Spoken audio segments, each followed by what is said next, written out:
Good morning, everyone. So, welcome to all of you. And today I'm sharing you with one another quote. Actually, as you can see that there is a Bhagavad Gita quote. I think you can clearly read the statement like Gita आप में से बहुत लोगों ने नहीं पढ़ी है, Shrimad Bhagavat Gita. Mostly हम क्या करते हैं लाइफ में, बहुत बार अप एंड डाउन्स होता है, कभी मूड अच्छा होता है, कभी मूड ख़राब होता है। लेकिन अच्छा तो अच्छी बात है, लेकिन अगर ख़राब है तो उसे कैसे ट्रैक पे लाएं।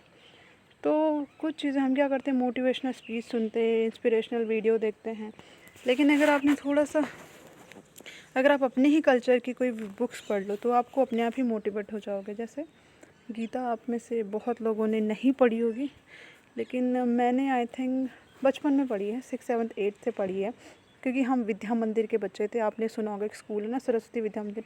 तो हमारे यहाँ पर डे गीता श्लोक होता था रेगुलर, मतलब उसके कॉम्पिटिशन्स होते, तो वहाँ हमने पढ़ा है। फिर मेरे फादर ने भी बहुत बार सजेस्ट किया था, उनको किसी ने सजेस्ट किया, उसके बाद पढ़ने के बाद उन्होंने हमें सजेस्ट किया।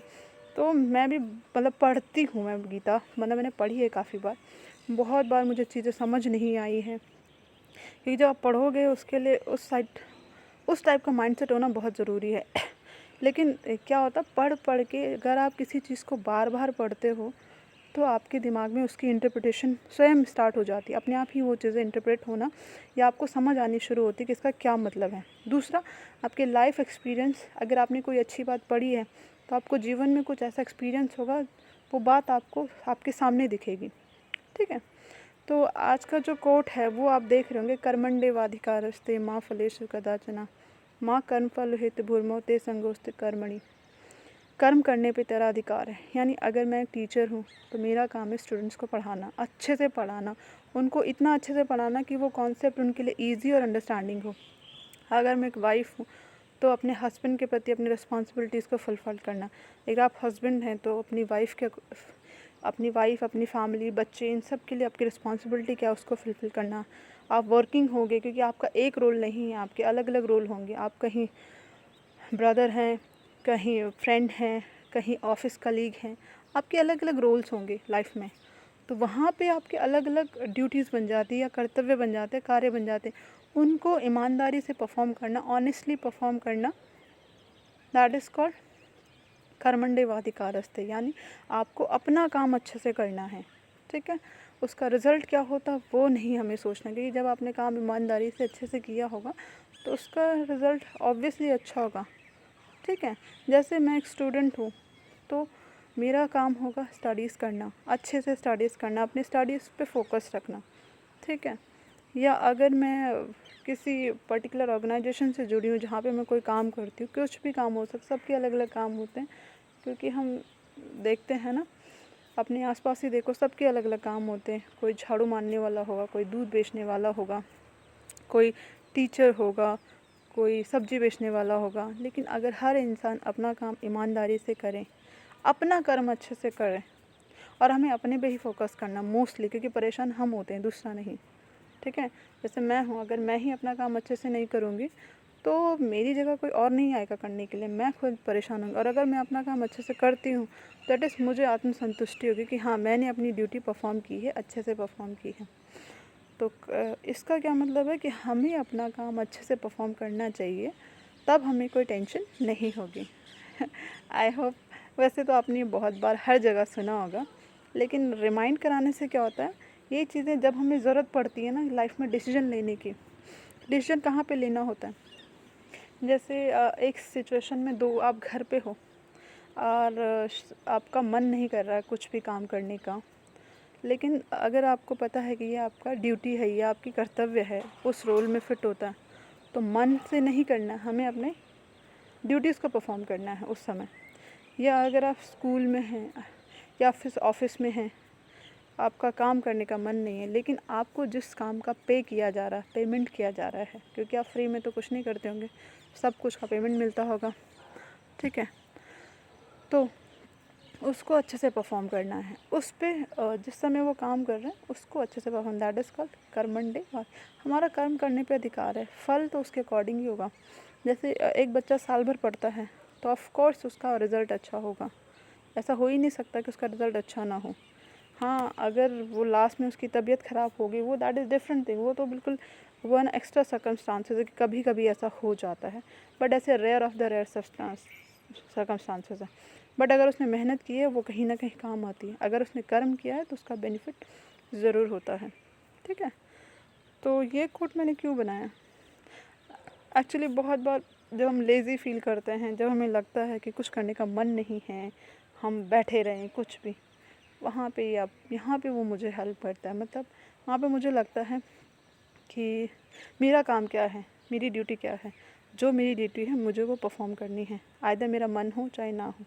मैं अगर एक टीचर हूँ और मुझे पढ़ाना है तो मैं मन से नहीं, मैं ये नहीं देखूँगी कि मेरा मन है या नहीं है, मैं ये देखूँगी कि ये मेरी ड्यूटी है और मुझे करना है और अच्छे से परफॉर्म करना है। ये नहीं कि सिर्फ काम समझ के बस उसे करके निपटाने वाला काम नहीं, इस तरीके से कि आपको सेटिस्फेक्शन हो कि आपने जो काम किया है वो अच्छे से किया है। ठीक है, बाकी सब समझदार हैं, सबकी अपनी बुद्धि विवेक है, हम सभी अपने विवेक से काम करते हैं, किसी के समझाने पे कुछ नहीं करते हैं। कहते हैं ना, सुनो सबकी करो अपनी, बट सुनो वहाँ से जो आपको अच्छी प्रेरणा दे, क्योंकि अच्छा बुरा हमें ही लगता है, किसी और को नहीं लगता। और अच्छा लगने के लिए अच्छे काम ज़रूरी हैं, अच्छे काम करने के लिए अच्छी भावनाएं ज़रूरी। अच्छी भावनाएं कहाँ से आएंगी, जब आप अच्छे भावनाएं अपने अंदर ऐड करोगे। ठीक है, और ऐड करने के लिए क्या है, बहुत सारी बुक्स हैं, स्पिरिचुअल बुक्स हैं, इंस्पिरेशनल बुक्स हैं, आप उन्हें पढ़ सकते हैं। लेकिन अगर आपने कभी ये चीज़ें जैसे भागवत हो गया, श्रीमद् भागवत गीता हो गया, रामायण आपने कभी पढ़ी होगी, या भागवत है, अलग अलग अगर आपने पढ़ी है तो आपको खुद ही समझ में आएगा कि यही जितनी भी आप इंस्पिरेशन ढूंढते हो ये सब इसमें बैठा हुआ है। मतलब आपको सारा इंस्पिरेशन यहाँ से मिल जाएगा। ठीक है, जैसे अगर आपको ये समझ नहीं आ रहा कि निर्णय लेने में समझ में ही नहीं आ रहा कि क्या निर्णय लें हम, मतलब आपके सामने दो रास्ते हैं, करना या ना करना, उस समय अगर आपने ये चीज़ें पढ़ी हैं, भागवत गीता रामायण, तो ये आपको डायरेक्शन देगी कि आपको क्या निर्णय लेना और वो सही होगा। ठीक है, तो ये सारी बुक्स आपको पढ़नी चाहिए मेरे हिसाब से। बाकी आपको जो अच्छी लगती हैं आप वो पढ़िए, पर बुक्स मतलब आप थोड़ा करके बुक्स पढ़ते रहिए। एक्चुअली मैं कब पढ़ती थी, जब मेरा मूड अपसेट होता था, क्योंकि आपको भी पता होगा, मुझे भी पता है, लाइफ में सब चीज़ें ट्रैक पे नहीं रहती, कभी कभी ट्रैक से ऊपर नीचे हो जाती हैं।